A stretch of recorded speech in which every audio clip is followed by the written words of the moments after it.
It having reached the hour of 5:30 p.m., I am calling the November 4th, 2025 Modesto City Council meeting to order and ask the city clerk to please call the roll. Councilmember Wright? Here. Councilmember Scudia-Brayton? Here. Councilmember Alvarez? Here. Councilmember Ricky? Here. Vice Mayor Bavaro? Here. Councilmember Williams? Here. Mayor Zwallen? Here. Will everyone please rise for the Pledge of Allegiance, followed by the invocation from Jeremy Brown, chaplain at Doctors Medical Center.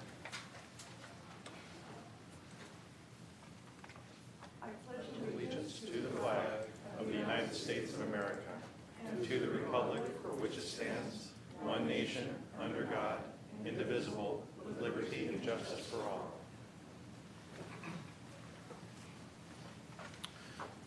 Good evening. Thank you for the opportunity to be here again. You know, I come from a place, as you mentioned, Mayor Sue, as a chaplain in a hospital where I spend time with people, oftentimes in the last moments of life, and life is really put into perspective. So in that spirit, let me just offer a blessing. Okay. Heavenly Father, I do come to you and I offer this request. God, please bless our city and its leaders as they continue to seek to guide and lead in this city. God, please guide them with your wisdom. God, please give them discernment as they seek what is good for the city. God, we ask for a spirit of unity, that you would infuse this room with your peace. I do pray for each of our city leaders, for our Mayor Sue, and our council members. I pray for Rosa and for Eric and for Chris and for Jeremiah and for David and for Nick. God, we ask that you would cover them with your peace this evening, even as they meet in this city council meeting. But I also pray for each person here who is a resident of Modesto, as a citizen who represents the beauty and the diversity in the city. God, I pray for a spirit of grace, that your grace would permeate this room tonight. Please guide each person as they speak. God, help us to speak to each other with words of kindness and compassion, that we may have differences, that we may have passion. God, you designed us with passion and intensity in our beliefs, but may we treat each other as we truly are, as a work of art created by you, worthy of respect and dignity. God, please fill this space with your peace tonight. We pray these things in your name, Jesus. Amen. Amen. Thank you.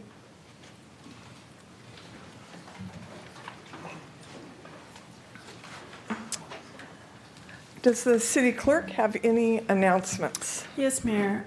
Regarding item 3, the minutes have been updated to reflect a change related to closed session. The updated minutes have been distributed to the council and copies are available in the hall of the chamber's entrance.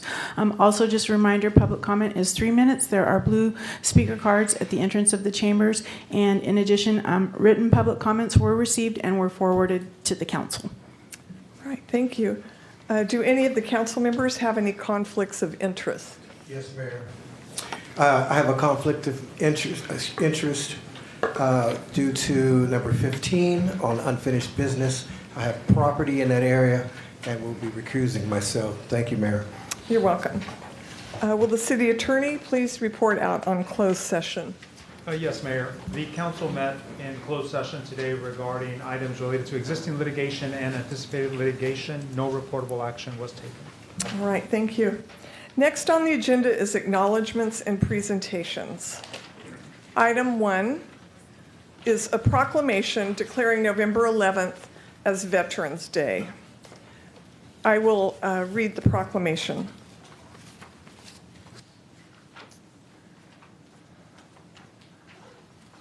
Our veterans represent the best of America. To recognize and honor the contributions that our veterans and their families, caregivers, and survivors have made, Congress has proclaimed that November 11th of each year shall be set aside as a public holiday to honor our nation's veterans. Generations of brave Americans from every background have answered the call to support and safeguard the lives and liberties of people they have never met, or they may have never met.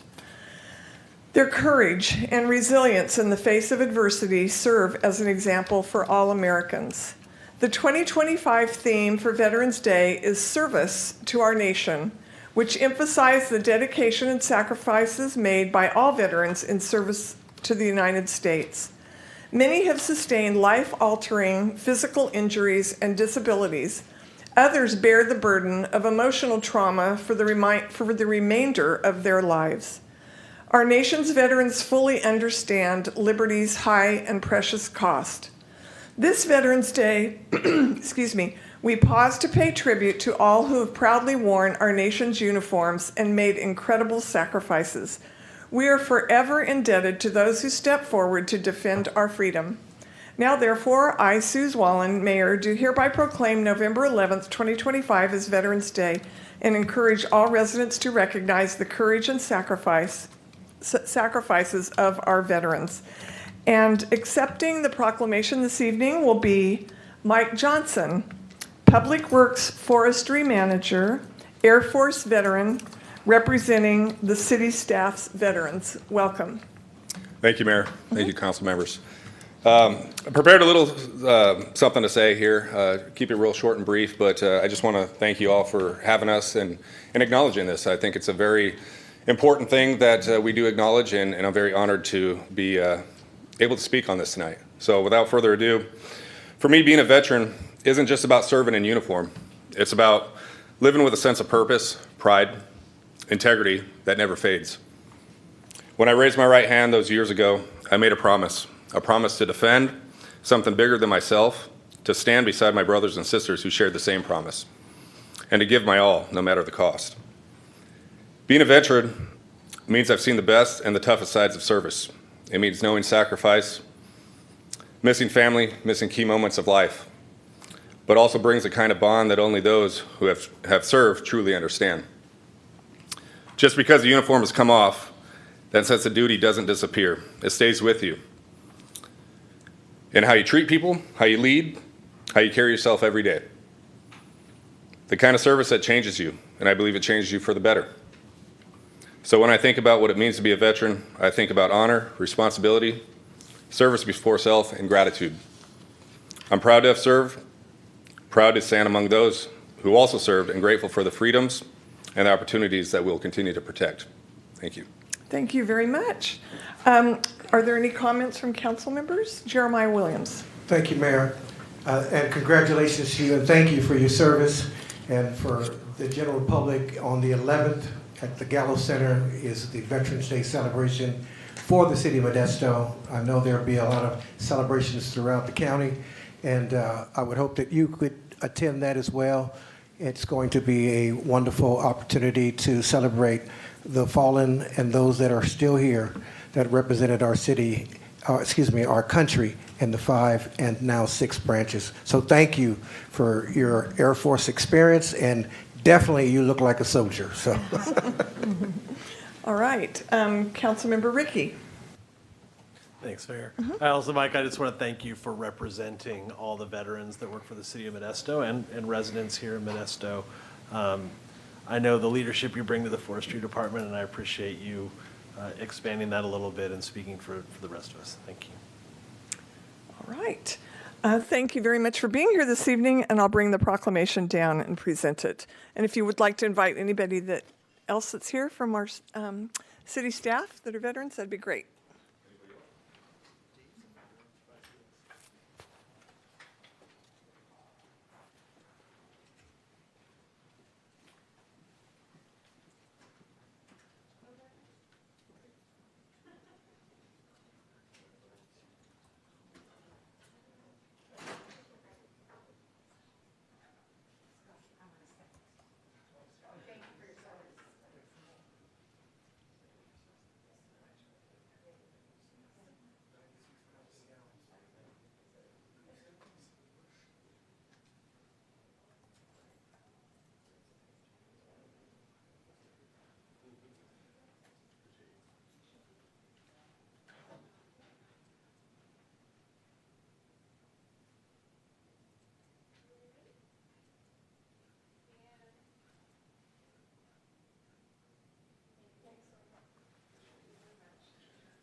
Next is item 2. Consider accepting the resignation of Jan Viss from the Citizen Salary Setting Commission. Does council have any questions of staff?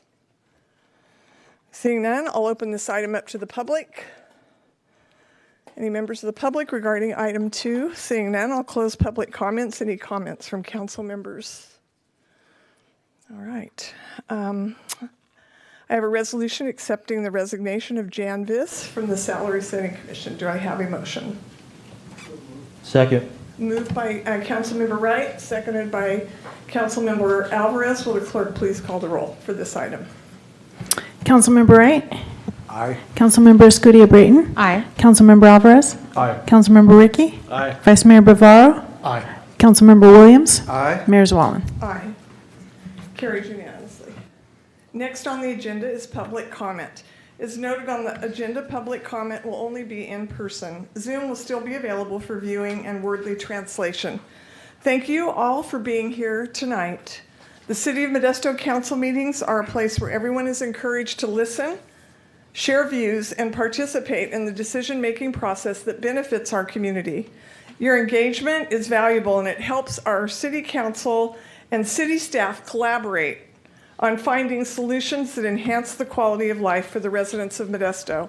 To be fair and equitable, every individual has the right to speak at this council meeting. However, it is imperative that we foster and maintain a respectful environment for the well-being and safety for everyone present at these proceedings. It is the mayor's responsibility to preserve strict order and decorum at all council meetings. Pursuant to the Charter of the City of Modesto, Article 6, the Mayor, Section 601, Powers and Duties of Mayor, the mayor shall have authority to preserve order at all council meetings and to remove or cause the removal of any person from any meeting of the council for disorderly conduct, to enforce the rules of the council, and to determine the order of business under the rules of the council. Accordingly, the City Council meeting decorum rules are as follows. Please be respectful of all presenters, council members, staff, and members of the public. Please refrain from clapping other than following a presentation. All speakers are encouraged to state their name and city of residence. All questions must be directed to the mayor. Please do not block the view of others by holding signs up during council meetings. Time limits for public comments is 3 minutes, but may be limited at the discretion of the mayor to manage the business of the council. Speaking over others or interrupting while others have the floor is not permitted. Cell phones should be turned off and shall be set to vibrate during meetings. Thank you for your patience and participation as we work together to address the issues impacting the community. Maintaining order and decorum during the City Council meeting is crucial in the effective governance of Modesto and ensuring the council's decisions are reflective of the community's priorities. Anyone disrupting the council meeting may be asked to leave. Does anyone wish to speak on any item under public comment? This is for items not on the council agenda, and you have 3 minutes to speak. Anyone wishing to address the City Council is asked to follow the rules of decorum. The rules of decorum are posted at the entrance of the chambers. So I will read the cards in the order that I received them. And the first one is Susie? Susie? Yep. I should have seen that Z. Sorry. Since I have a Z in my name. My handwriting's There you not go. great. Hello, good evening. I'm going first. Okay. I want to talk about the mask ordinance, which I noticed did not make it on the agenda for tonight. I'm quite disappointed about that. I don't exactly understand what's going on. So I would just like to reiterate, I'm a peaceful protester. We've been having a lot of protests.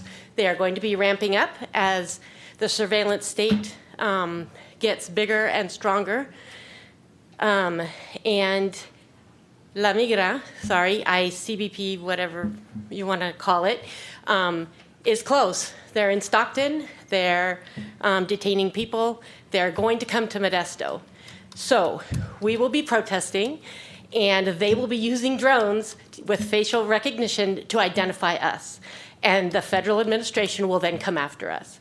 So I am asking, please, for our protection. We need our local government to protect us from the federal government. The other reason for protesters to wear masks, there are two other ones. There are a lot of other ones, but two that I wanted to bring up. One is that at almost every protest now, we get counter protesters doing, it's called coal rolling, I think, where they adjust their engines so that they can have this big black cloud come out, which makes us all cough and really irritates our lungs. So that's happened at just about every protest that I've been to in the last month. The other thing is, we have had incidents where the immigration officials, this time they were ICE, actually shot pepper balls into the ground to create a cloud to really disperse us. And we were in public areas, we were being respectful, we were being peaceful. And so those are the reasons that we need to have masks. I'm assuming a gas mask would be considered a face covering and also against the ordinance. But we really need to be protecting ourselves, and we need you, please, to protect us. Thank you. Thank you. Next is Avenel Tomlinson. Good evening, Mayor and City Council. I also am here to talk about the mask ban. The very idea that Modesto continues with the mask ban at protests when the state already has a mask ban is oppressive. It exceeds the state's mask ban, as a matter of fact. As a reminder, the only folks detained in June were BIPOC, Black, Indigenous, people of color. That speaks to racism. The lawsuit that's going to be filed by the ACLU the threat of a lawsuit by the ACLU ended today. And there's no relief of that mask ban today. We have homeless shelters that are going to be closed here because they can't afford to be kept open, but we're going to spend hundreds of thousands of dollars fighting a lawsuit that Modesto is going to lose because Modesto is not standing on the right side of the law in this instance. Thank you very much for your time. You're welcome. Next is Jose.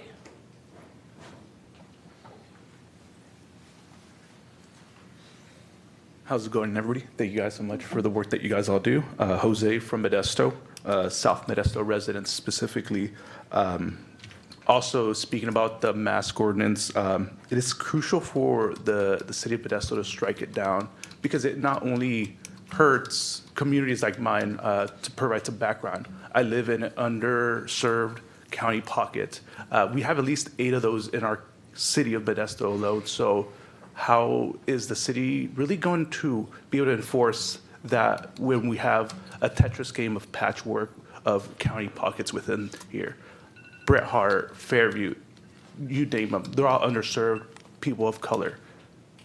Not only is it needed, but it's not a single district issue.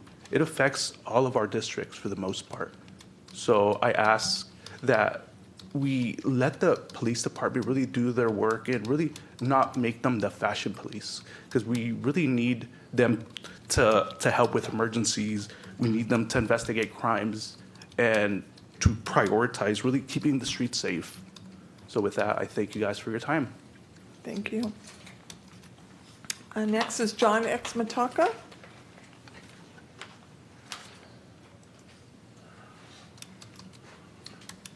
Good evening. John X. Mataka, and I'm here with Valley Improvement Projects as a community advocate.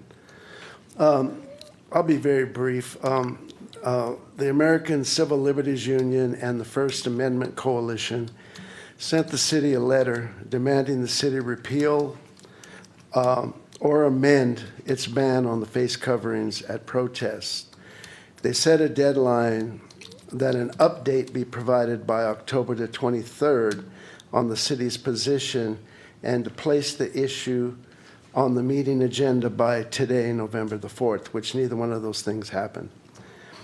While I understand that the city wants to get more feedback from surveys of pros and cons of the issue, while the survey may offer additional insight as to the ordinance's scope and impact, the survey cannot cure the legal deficiencies.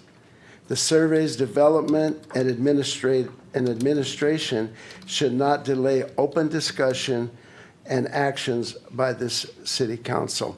And the other thing I want to say is this whole thing is so crazy, is that you have a ban on face coverings for protesters, but the Modesto Police Department can wear the full mask while the average citizen can't.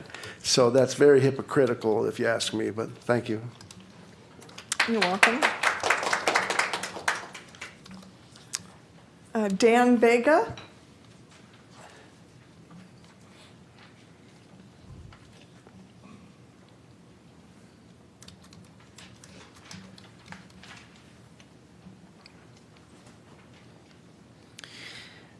Yes, my name is Dan Vega. I'm a resident of Modesto. Good evening, and thank you for the chance to speak again. Last week, I spoke about the proposal to demolish the Modesto Center Plaza to build a professional soccer stadium. I want to expand on that today. I understand the desire to revitalize downtown. I support improving Modesto, but I do not support demolishing the Center Plaza.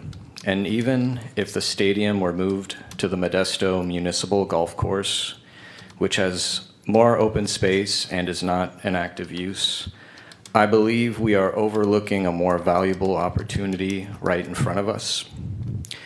The inspiration behind what I'm proposing comes from the documentary Join or Die, currently on Netflix. It's about the decline of community connection in America and how that weakens our democracy. The film features Harvard professor Robert Putnam, author of Bowling Alone, who has spent decades studying how social bonds create trust, communication, civic engagement, and resilience.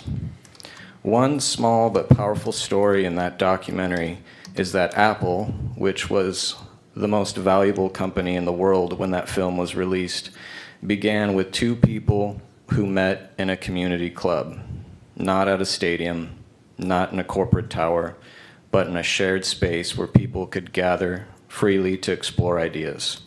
That is the kind of civic environment we are losing.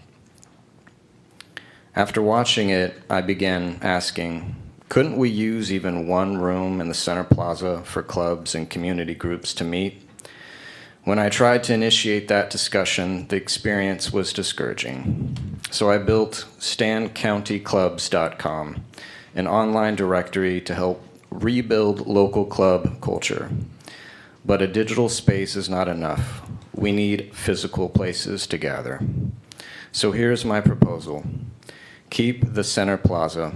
Continue using it as a convention center. But when it is not booked, open it to the public as a community civic center, operated by a nonprofit with volunteers, just like we already do at the McHenry Museum and the Gallo Center for the Arts. No renovation needed. Use it as is. Different rooms can serve different community purposes. Quiet study room, like a library, space for small local vendors, social room for conversation and games, rooms dedicated for existing clubs and groups and new clubs to form, a children's play area, and a hall for live music, open mic, debate, lectures, film nights, and civic dialogue. We could pilot this in 2026, evaluate outcomes, and adjust. I've got like 15 more seconds. Is that all right? Can we allow that? Well, if I do for you, I have to for everyone. So that's it. Thank you. Next is Ryan Hall.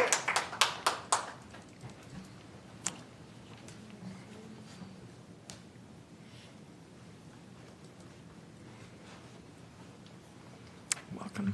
Hi, everyone. Ryan Hall again, Communications Director and one of the Public Information Officers for CalPride. You have failed to agendize this unworkable ordinance that multiple lawyers and the First Amendment Coalition have agreed is unconstitutional. You stand by an ordinance that countless community members have expressed concerns about for the past 4 months. That's your prerogative, but it's our taxpayer dollars that will be spent defending an ordinance that will, like I said before, die in a courtroom. This will not be the only lawsuit on your hands. Should the ACLU bring it to court and win, it may establish precedents for further litigation. If the ordinance is repealed by court order, anyone who has the time, money, and energy to defend why they were wrongfully targeted by this ordinance across the entire political spectrum will do so. Support for this ordinance is reportedly rooted in something we all care about: safety. This ordinance claims to protect attendees by instating a dress code for how we should show up for our community and exercise our First Amendment right to peacefully assemble.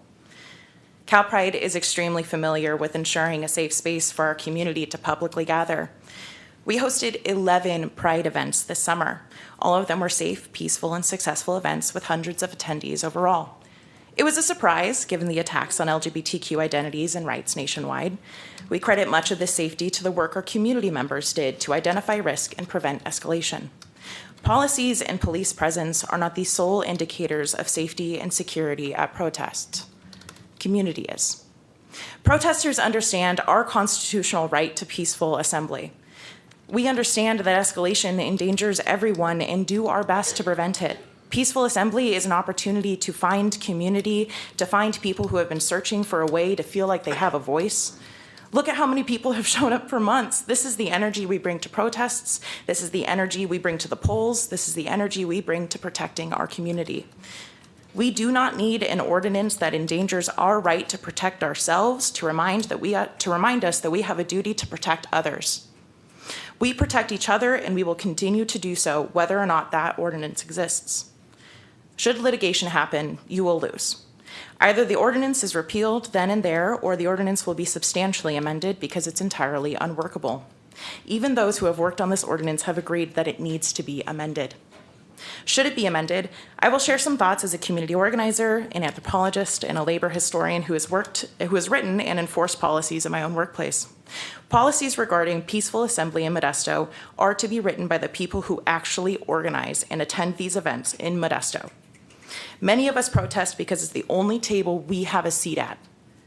If you want the policies that actually work, start including people with the lived experience at your table, instead of unconstitutionally infringing on our right to make our voices heard.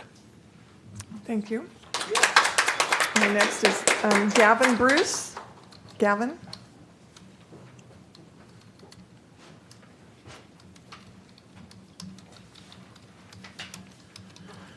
Good evening, Council. I'm also going to be here talking about the mask ordinance. Obviously, I'm not alone in my concerns with how the city has been handling the controversy over the mask ordinance.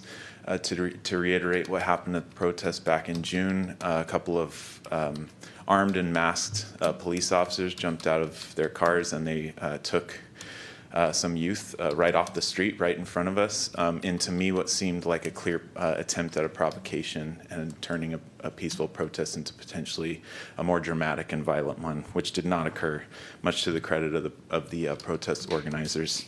The other thing that I want to mention is right now we're seeing in our country in terms of our leadership, business leaders, political leaders, there seems to be a trend where people with the most power and the most influence over what happens in our lives and the direction of our lives have the least amount of accountability and the least amount of rules put on them. Famously, the Supreme Court has been in the news a lot lately for a lack of accountability and conflicts of interest.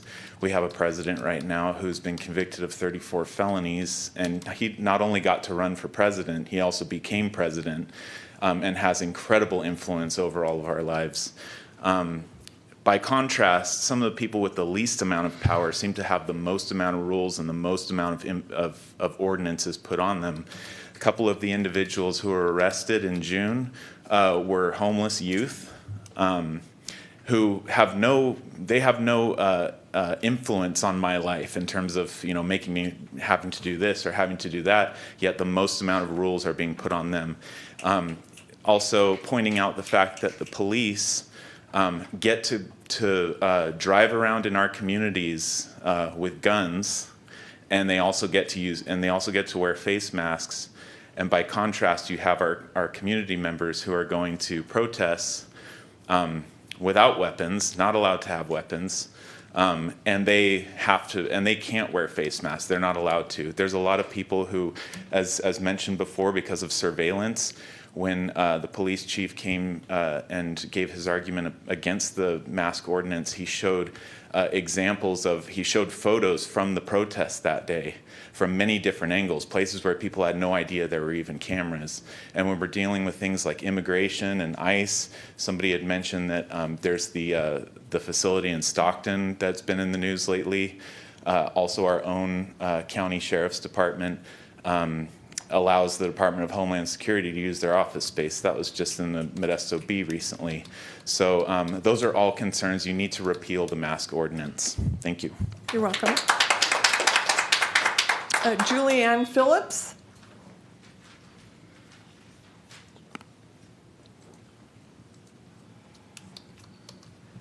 Hi there. Hello, Mayor, and good evening, City Council. I'm just here on behalf of Senator Alvarado Gil to provide a brief legislative update on some of the events that we've held in the district lately. Last week, we had a very busy day on Wednesday. We started at the Modesto Irrigation District Regional Water Treatment Plant in Waterford. We discussed conjunctive use, sustainability, and water treatment. We also held a very well-attended meet and greet at the Baptist Church right next to the King Kennedy Center, where we provided constituents resources to access food in these times, and the senator also discussed questions of education and childcare with constituents. Moving forward, I was very pleased to see the proclamation for Veterans Day this evening. The senator is the sponsor of the Veterans Day Parade here in Modesto next Tuesday, so we will be there. My colleague and I will be hosting mobile office hours at the Gallo Center, and we look forward to seeing you all there. Thank you so much for your time this evening. You're welcome. Next is Laura Connor.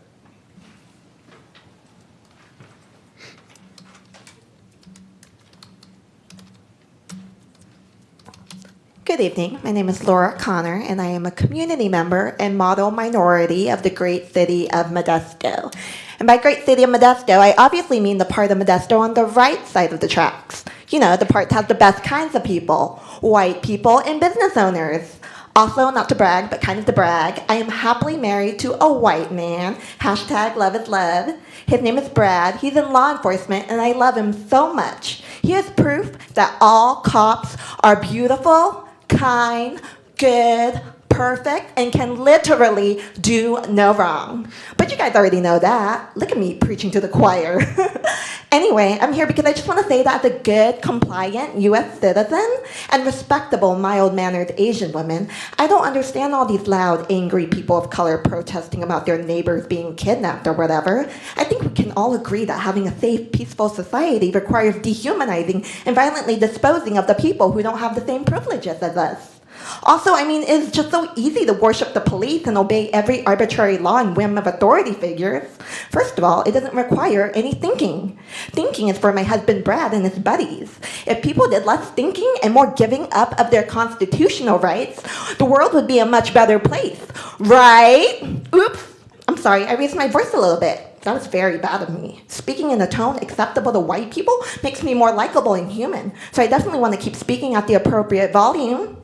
Oh, I also want to express my gratitude to you guys because this council has really inspired me to become a public servant. I used to be so scared about being a politician because I thought that meant being accountable to community members and standing up for injustice, and that's way too scary and hard and not fun at all. But you guys are showing me that I don't have to stand for anything, especially if it upsets other people like my husband Brad. So I'm definitely going to run for office now with the full confidence that if oppression and inequity happens, I can just look the other way and do absolutely nothing. Thanks you guys for leading by example. Final thing I want to say is that I totally support you guys spending hundreds of thousands of dollars on fighting that ACLU lawsuit, because that's your money to spend however you want to spend it, right? So what is there to lose, really? Your dignity, reputation, and integrity? Whatever. I'm really cheering for you guys. I mean, you go, girls. Keep up the great work. Thank you. Anthony Drobnik.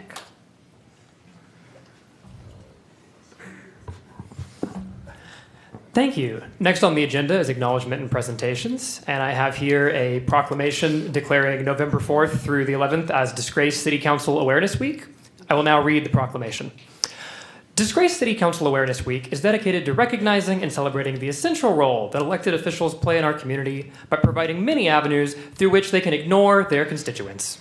For example, council members do the tireless work of pretending to listen to the community's input. It would be easy to take the common sense step of listening to us and protect our freedoms, but this city doesn't choose the easy way out. Disgraced City Council Awareness Week is a time to acknowledge the unsung heroes who choose the harder path.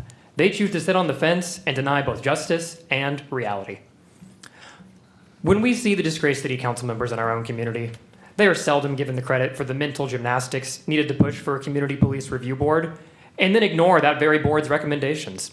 But our cowardly leaders are uniquely prepared for this kind of gymnastics because they needn't worry about having a backbone that would limit their range of motion. Truly, these so-called leaders are on the front lines of inaction. They face long meetings and hands numb from sitting on them for months at a time. We honor these valued members of our community who ensure our city, Modesto, can be a model of stagnation. Now, therefore, I, Anthony Drobnik, do hereby proclaim November 4th through the 11th as Disgraced City Council Awareness Week in the city of Modesto, and urge all residents to learn about the importance of having useless talking heads who placate the public with silence and cost us hundreds of thousands of dollars in preventable lawsuits. Accepting the proclamation will be Sue Swallen, Mayor of Modesto. Sue, if you and your fellow council members want to come join me for a picture. No? Oh, that's upsetting. It looked great on the city's social media. I thought that's how you all pretended that you care. That's when I see Chris posting all the people speaking in public comment, but never on the mask ordinance.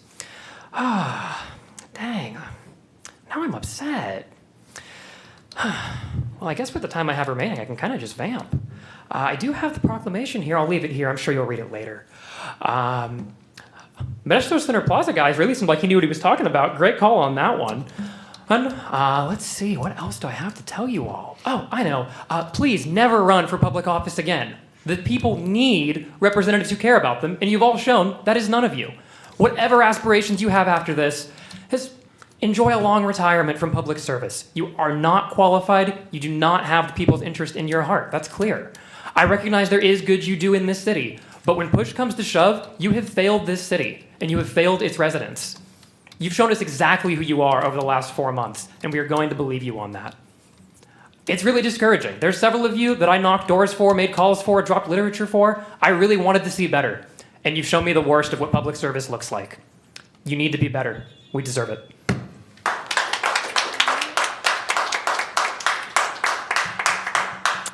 The next person is Nick, I believe. Good evening. I will definitely not be as funny as the last two speakers. I just also wanted to highlight I am sick. I'm wearing a mask for everyone else's safety. I am washing my hands thoroughly, and I also have hand sanitizer in my bag. The reason why I'm bringing this up is because not only has previous speakers brought up the importance of safety of identity for wearing a mask, but I'm also bringing it up for safety of health. I'm suffering a little bit from a cold. I have a fever, so it might actually be the flu, and chills, and I'm very uncomfortable being here. But I thought it was important to bring up that we have repeatedly for months asked for this to be on the agenda to deal with, not only because it is, in my opinion, common sense, that the police are using this to target people of color, the weakest of our society, and any dissenting opinions, but it is also just not safe. I have also repeatedly said in the past that my grandma herself also suffers from health conditions. She's very vulnerable to any respiratory-based illness, which I currently have. COVID is definitely one of them. So a mask is necessary for that. It also seems to me like common sense that swallowing your pride just so the ACLU, which is very good at their job, is going to take you to court and most definitely A, either drag it out and or probably in all eventuality B, lose and waste taxpayer money on a very frivolous mandate that seems to only benefit the police, only be used by them to target them, and has no real societal benefit. But yeah, so I'm kind of tired of dealing with this over and over and over. I have completely lost faith in really anything that you guys do because it seems like a no-brainer. And just also the fiscal responsibility of a city council to help the community and throwing away money on this is just kind of asinine to me. So thank you. All right. Steve?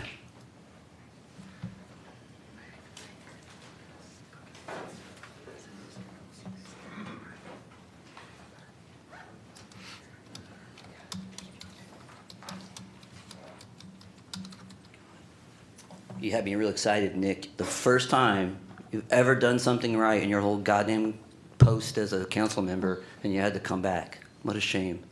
But I would like to talk to you guys about a really unpleasant experience that I had that started off an absolutely beautiful day. I attended a Pride event here in Modesto back in September, held at a local park. And this was to make sure I'm perfectly clear, Sue, and Chris. Hello? Yeah, you've been looking at that the whole time. I've been watching you. This was a permitted event. It was a Pride event that was interrupted by an aggressive agitator from the far right with hate messages. He had signs with Bible verses about death, targeting the LGBT community, saying, this is what's going to happen to you. Now you can say, well, that's just spiritual death, but I'm not here to talk doctrine or anything. I'm here to talk public safety. It was not my affair, and I was just sitting back thinking, okay, I hope they've got it handled. There's some security, keep an eye on the guy, and they had called the police. Now that does not bring me comfort, but at least I knew, it's beyond me. The police delayed. It took them quite some time, even though the park was a few blocks away. And this is crucial, so I hope we're listening, Chris. During the time that it seemed kind of ridiculous, like how are they not here yet?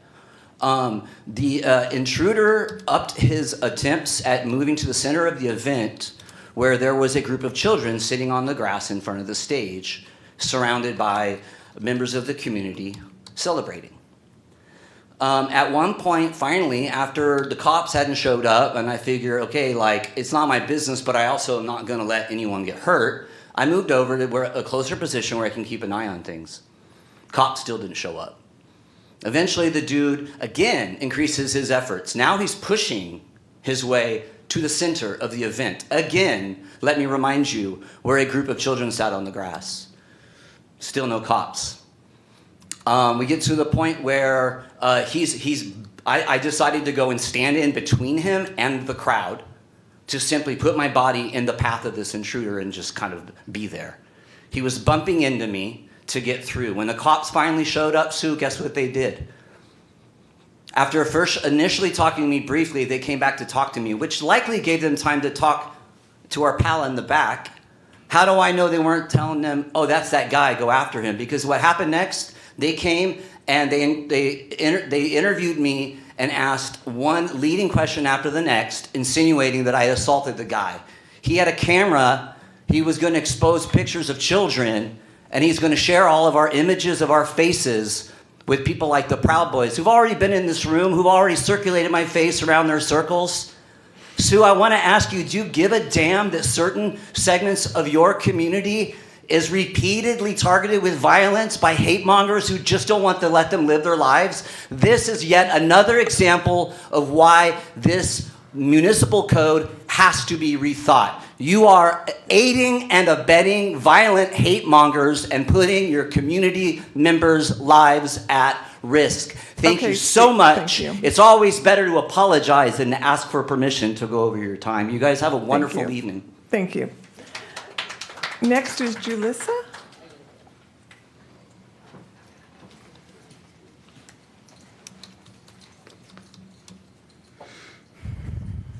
Hello. I want to share a little story today. Back when I was a student at CSU Stanislaus in 2018, I was involved in civic engagement and advocacy around campus. It was because of our advocacy work that the Warrior Cross Cultural Center was created alongside the documented student support services and public art as murals on campus. CSU Stanislaus made a short film about it if y'all want to see more details about it. But 2018 was one of the worst years of my life. We were targeted by local white supremacists affiliated with Identity Europa, a white supremacist group. Nathan D'Amigo was a student at CSU Stanislaus, and he was also involved in the Charlottesville incident where people were killed. However, nothing happened to Nathan.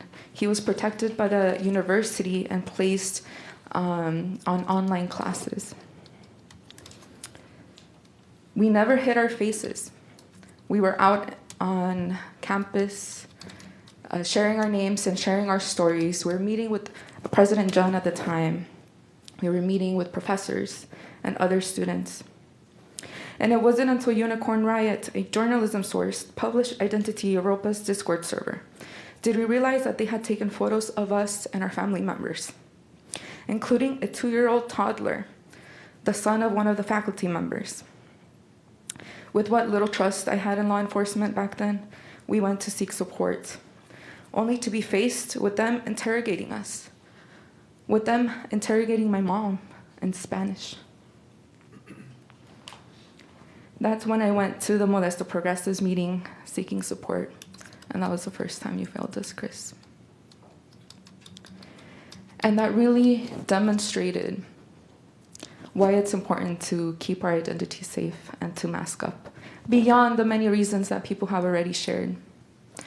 If y'all can look at those Discord servers, people here in Modesto and Turlock, around Stanislaus County, wanted to kill us, and no one did anything about it. No one fucking protected us.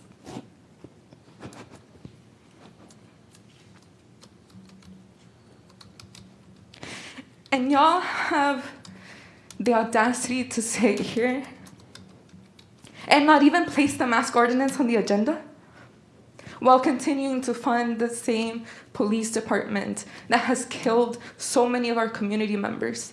Every Day of the Dead, we put an altar with local folks that have been killed by MPD, and we get so many community members. Thank you for putting them, because that was my family member, and I thought people had forgotten them. How disgraceful. All right, is there anyone else that would like to speak under public comment? And this is for items not on the agenda. By the way, you've welcomed some of those same specific individuals in this room, Sue. Just a reminder. Since she hasn't started talking yet, you don't need to sick the pigs on me. Okay, you can Scotty Big speak. Balls. Abraham? Please. You can speak, please. That was really upsetting. I'm a little on the verge of tears right now, so excuse me. It was really upsetting. My name is Harlan Diven. I'm a resident of Modesto. I have spoken in front of this body, I think 5 or 6 times on the mask ordinance. I'm not going to repeat the things I've said before. It's not a good use of my time or yours. I was wondering, though, like, there's been so much public discourse about this in the press, beyond Modesto, not just in this room. Who is advising you? That was my question. Who is advising you? So I started looking at Myers-Nave. I started looking at Deborah Fox. I started looking at who you've chosen to represent you. Now, I am not one to throw another attorney under the bus. And I do not, I'm not making claims about Deborah's professionalism or her intention, but I will tell you, Myers-Nave is a real estate and land use and civil litigation firm. It is not a First Amendment firm. Deborah Fox is a First Amendment attorney, a boutique practice within Myers-Nave. It's a tiny little practice with 3 attorneys in it, in a huge firm. So those are your First Amendment experts. She lists herself as an expert in zoning, land use, and policy, which is why I'm sure you hired her. But, so I have questions about who you hired. I have questions about who you're getting your advice from. I wonder how far you've spread that advice. Like, who else are you getting advice from? Because that seems like a very narrow source. And it's concerning that you're spending city dollars to fund that. And I wonder what Deborah Fox is telling you. What I hope she's telling you about the First Amendment is that clothing can and often is expressive speech. We have 2 generations of Supreme Court cases telling us that. Protesters have a right to privacy and their own personal safety, which means defending against being targeted and profiled by police, and for a lot of us, the far right. I have been doxxed.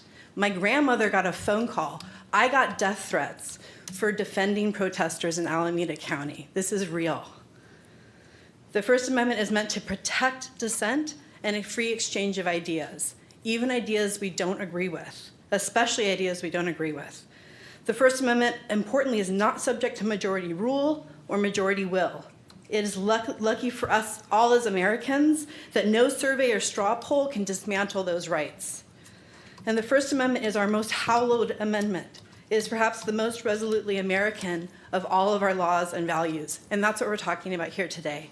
I'm almost out of time. I have 100 other things to say, but I'm very grateful that you're listening today. A lot of you have been looking down at your phones, which is so disrespectful. Please continue to listen to the people that are in front of you.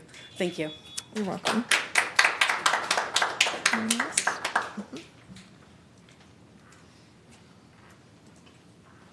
Hey, good evening. My name is Nora. I'm a resident of Modesto. Very quickly, before I talk about the mask ban, I'd like to show support for the speaker who spoke against demolishing the Center Plaza.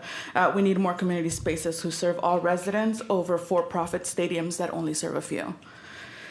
Moving on to my main point, Municipal Code 4-23.0213 was adopted in 2019 with the purpose to deter violence and crime during protests. On June 14, 2025, Modesto Police Department targeted the Ice Out demonstrators organized by Central Valley Black and Indigenous People of Color Coalition based on their social media presence and messaging alone. Based on statements made by Chief Gillespie, MPD determined the event and its organizers to be a threat before the event even took place. There was no indication online or anywhere else that the organizers or attendees were planning violent or illegal acts.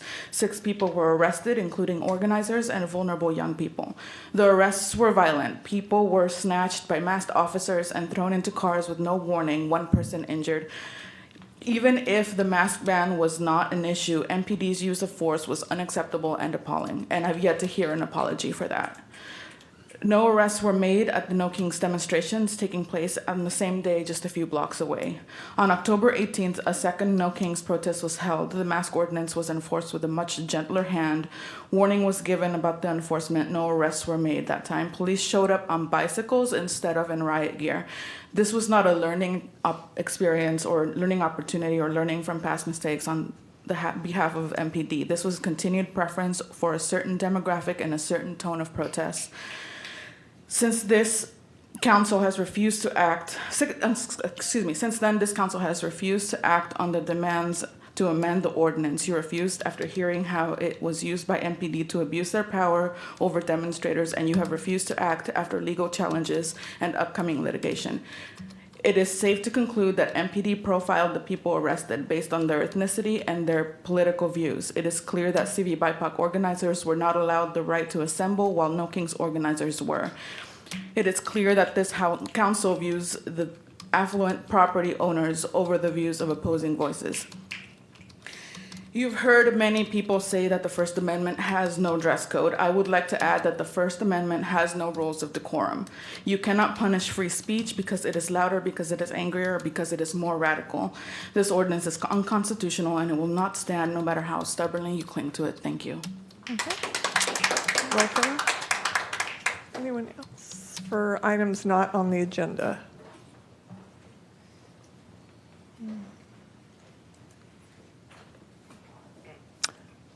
All right.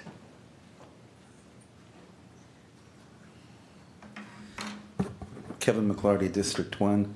Well, I had a prepared speech for tonight, but I'm too caught up in the emotionalism of everything that has been presented. I can't do it. And I think Steve made a very legitimate point a few moments ago when he talked about the fact that we are, or the City Council is aiding and abetting this whole mask ordinance and aiding and abetting the efforts of the Proud Boys and other militant groups and the violence that they're perpetrating by allowing this law to be enforced, and thereby allowing them an opportunity to take pictures of people and plaster them on Facebook and whatever other sources of social media that they use. And, you know, I'm wondering how many of you have read the book, The Diary of Anne Frank? Well, I have read the book. I think that all of you need to read it, and if you've read it, you need to reread it. And I have been to that house in Holland, in Amsterdam, and I've seen the rooms in the attic in which Anne Frank and her family had to hide from the Nazis. This sort of thing is going on here now in the United States with ICE. And I saw a video last night that came out on Facebook, and a video of an American citizen of color who was dragged out of her car and forced onto the ground and beaten by ICE officers. And they didn't even give her a reason for arresting her. They just took her away, and this is happening. We are living under the auspices of a wannabe dictatorship. And we need to protect each other. And, you know, water, wealth, contentment, health, it's been the motto of Modesto, and you would hope that that would envelop a sacred, welcoming umbrella to protect its citizens. And so I'm not going to give the speech that I was going to give tonight. That can wait another time. But you need to start listening to these people. Thank you. You're welcome. Is there anyone else that would like to speak under public comment for items not on the agenda at this time? All right. Next on the agenda is Shame! Shame! Shame! Shame! Shame! Shame! Shame! Shame! Shame! Shame on you! Shame on you! Fuck you, Brandon. You think it's funny. You sit there and laugh and you can kiss my Stephen, ass. please Fuck exit. criminal. Have a good night, guys. Sorry about that. Wasn't really proper. Next on the agenda is consent items. An item may be removed from consent and discussed at the request of a member of the public or council member. Is there anyone on the council that would like a consent item removed for further discussion? Councilmember Ricky has asked that item 7 be pulled from consent. Anyone else on the council that would like an item pulled? Is there anyone in the public that would like an item removed from consent for further discussion or comment? All right, will the city clerk please read the consent items? Item number 3, consider approving the minutes as amended for the October 28th, 2025 council meeting. Item number 4, consider approving the 2026 calendar of regularly scheduled city council and council standing committee meetings. Item number 5, consider approving the recommended budget adjustments to fiscal year 2025-26 annual operating and capital improvement program budgets. Item number 6, consider approving an agreement for sidewalk assessment and repair services with Precision Concrete Cutting of Oakland, California for a total amount not to exceed $1,670,999 over 5 years. Item number 7 has been removed from consent. Item number 8, consider approving the plans and specifications for the 2025 playground replacement project, accepting the bid and awarding a construction contract to Jessup Holding Company, LLC, doing business as Sierra Play Partners of Ripon, California, in the amount not to exceed $1,311,124. Item number 9, consider accepting the Mary Grogan Community Park parking lot resurfacing project as complete, releasing securities, releasing payments totaling $79,095 to DRT Grading and Paving Incorporated of Sunol, California, and authorizing the city clerk to file a notice of completion. Item number 10, consider accepting the informational report for the September 2025 accounts payable payment register and void report. Item number 11, consider accepting the monthly investment report for August 2025.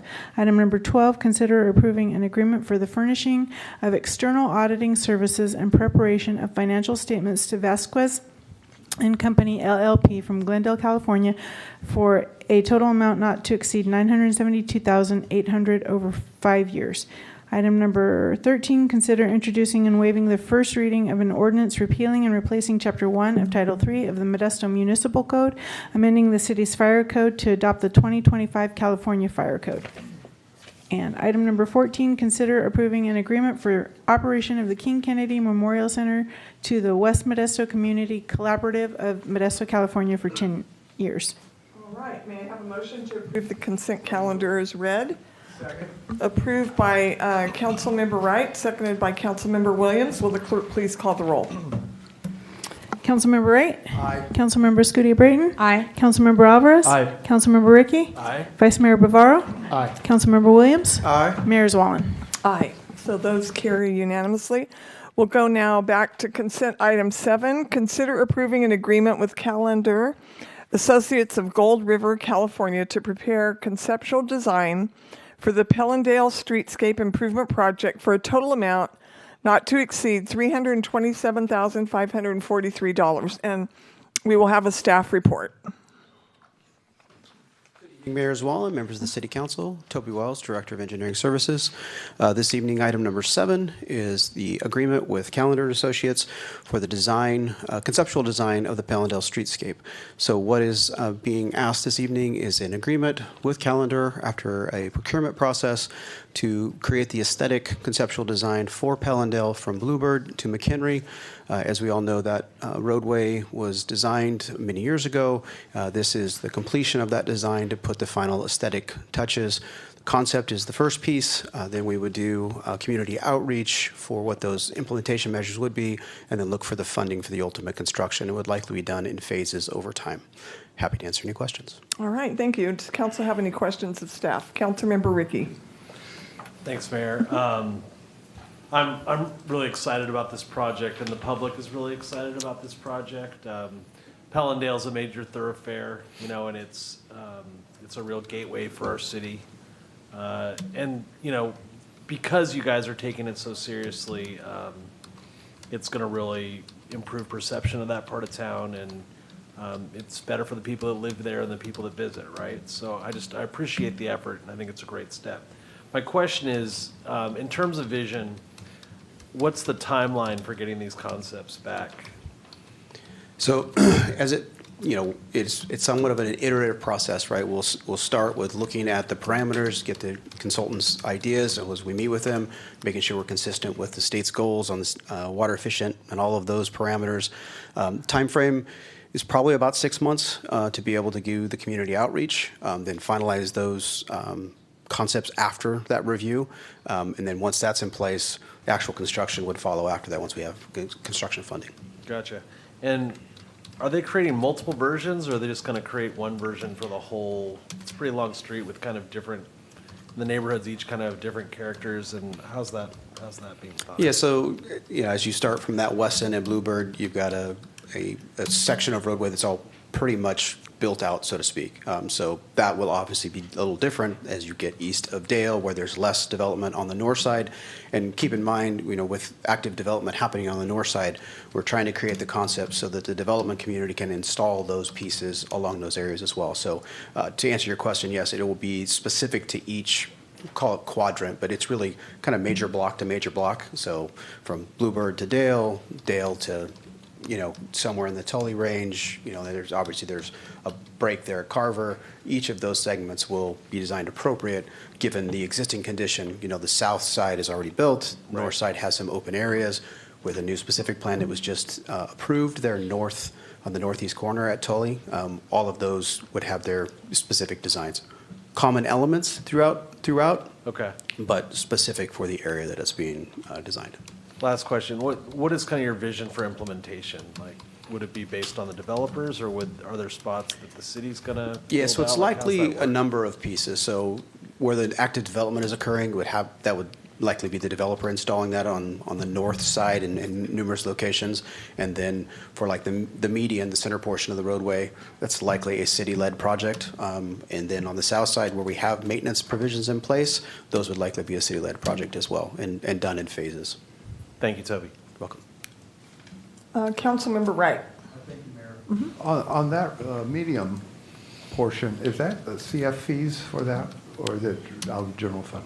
So the center median of the CFD, so Community Facilities District, does provide for maintenance of those, but there is some gaps in overall construction funding for the median. So are we going to be looking at medium that is low maintenance, very low maintenance? Correct.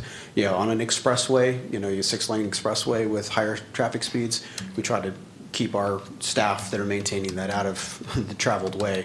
So keeping it as low maintenance, but again, trying to balance those needs with the aesthetics. So that would be something we're looking at. Thank you. All right, Councilmember Scudia-Brayton. Thank you, Mayor. This is a wonderful project, Toby, that I'm very proud that this particular council is bringing to fruition. As you indicated, it originally was conceived by a previous council administration that had a full plan development that included a beautification component to it. Unfortunately, for whatever reason, that never saw the fruition of that part, which is the beautification. And I'm, again, delighted that this administration has seen fit to collaborate with Northside developers to bring a beautification component to that very active expressway. And at the end of the day, the entire Modesto is going to benefit from a north side that is beautiful. And given that that sees completion, hopefully the city will see fit to continue that type of vision throughout our city. Again, thank you for your work. All right.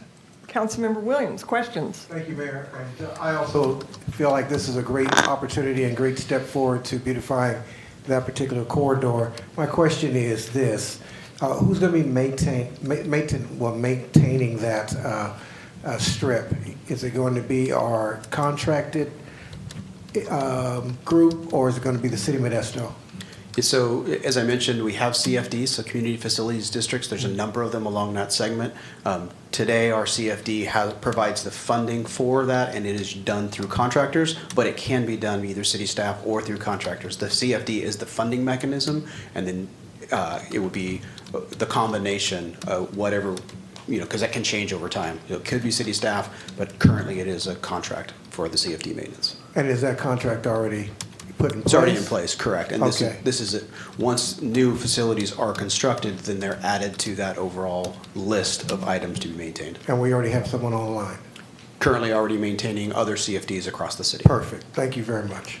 All right, any other questions from council members? Seeing none, at this time, I'll open this item up to the public. Any members of the public that would like to speak regarding consent item 7? I remember when Pellendale was being contemplated, when it was being written about on the Modesto Bee before anything had been done on it. It made it sound like it was going to be a crosstown freeway, like it was going to be something that was going to have no lights. There were going to be no streets merging onto it or off of it. You were going to be able to go from one side of town to the other without having to stop for a light or for anything, and without having to worry about traffic merging onto the road while you're on it, or having to slow down for trucks merging in or whatever. It made it sound like it was going to be an expressway. I disagree that it's an expressway. I disagree with using that term. To me, it's a road. It's a road with lights. It's no different than Orangeburg Avenue. Every 5 feet, a light. I mean, it has a higher speed limit, but realistically, you can't go that fast during the commute hour because the traffic is all backed up. I used to commute to Stockton when I taught school in Stockton. I commuted to Stockton, and I went over the crosstown freeway every day. And there are no exits, no merging traffic lanes, no lights. You just go all the way to the end. That's what I thought Pellendale was going to be. And I'd like to know why you call it an expressway when really, it has lights just like Orangeburg does. And two, has Modesto ever contemplated having a real crosstown freeway that goes over the freeway that does not encompass any merging traffic or stoplights or anything like that? Is that something that's in Modesto's foreseeable future? Thank you. All right, thank you. Would you like to respond? So there's different levels of expressway. An expressway generally is a road classification that limits your intersection controls and the access between those intersection controls. So those different classifications, I believe what Mr. McCarty is referring to really is the freeway designation. So we'll call it from the hierarchy, freeway being the most access restriction out there. So 99 is a freeway, right? You don't have any way to get onto that freeway other than at interchanges. And those are controlled, and the freeway is free of any cross traffic. Next level down is highway. There are locations where there's intersections, but they are spaced out, further. And then to expressway is the next level of that category.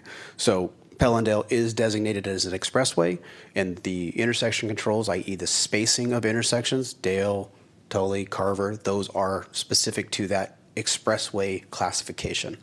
And that's what it's built for. In terms of the big picture of a crosstown freeway, I'm not aware of any plans of a crosstown freeway for the city of Modesto at this current time. But that doesn't mean that a future that couldn't change. The closest example that we would have would be State Route 219. Kiernan is, in essence, a highway in that direction. The ultimate construction of the North County corridor facilitates that and perpetuates that closer to crosstown freeway conversation that would be along the north edge of town. Thank you. Any other members of the public that would like to speak regarding item 7?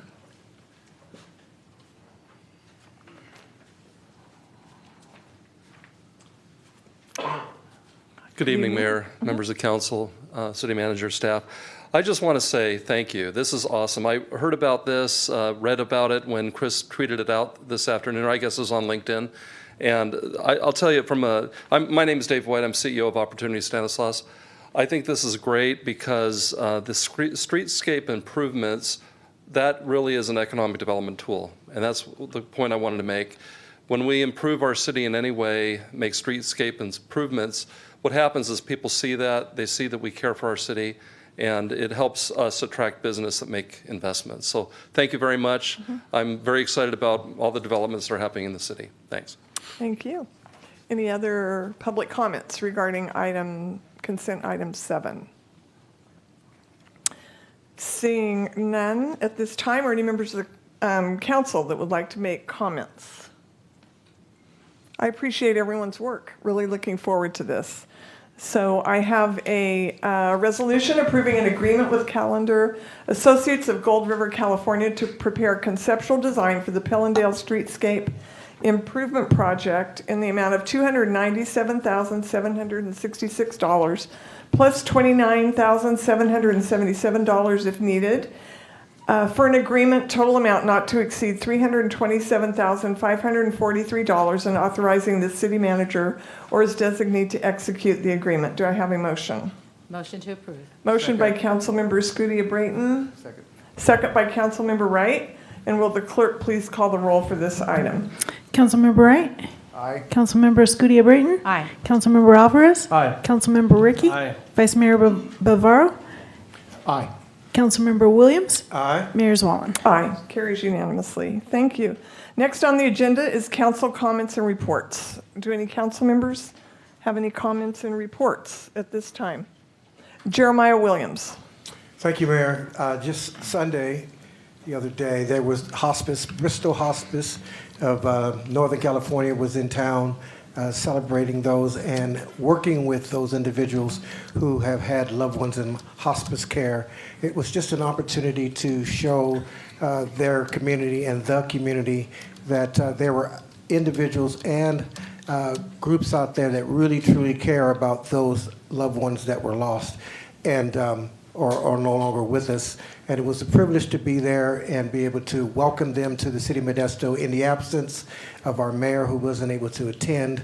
And Mayor, it was quite well. There were a lot of performances and whatnot. And anyone who left there walked away from there feeling good about people who really truly care about their loved ones. So thank you, Mayor. Councilmember Ricky. Thanks, Mayor. Orangeburg between Oakdale Road and Coffee has just been extremely dangerous. I've received numerous letters from residents who have had their cars, houses, other parts of their properties damaged by vehicles driving recklessly. DUI and speeding on Orangeburg, they're just particularly bad. And so I'm hopeful that the city can look into doing a daylighting project on Orangeburg. So daylighting is the use of street design to slow down traffic. And I think that we should try to explore daylighting options to fix Orangeburg and other streets that are having similar issues to this, like Griswold. I also want to talk a little bit about how excited I am that Modesto is getting a Kura revolving sushi over at Vintage Fair Mall. If you aren't familiar with it, it's kind of a wild mix of conveyor belts, robots, random prizes, and delicious sushi. It is Japan's most famous sushi restaurant, so it's exciting that we're getting one here. It's opening on November 14th, just in time for the traditional Vintage Fair Holiday Insanity, and I, for one, can't wait. And finally, it's time to make some moves on regulating e-bikes in Modesto. We need to explore either creating some speed rules or banning them altogether on the trails. Almost everyone in our neighborhood uses the Virginia Trail. I'm certain, Nick, that's probably true for Dry Creek Trail as well.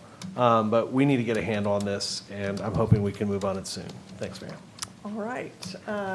Councilmember Alvarez. Thank you, Mayor. Thank you, Mayor.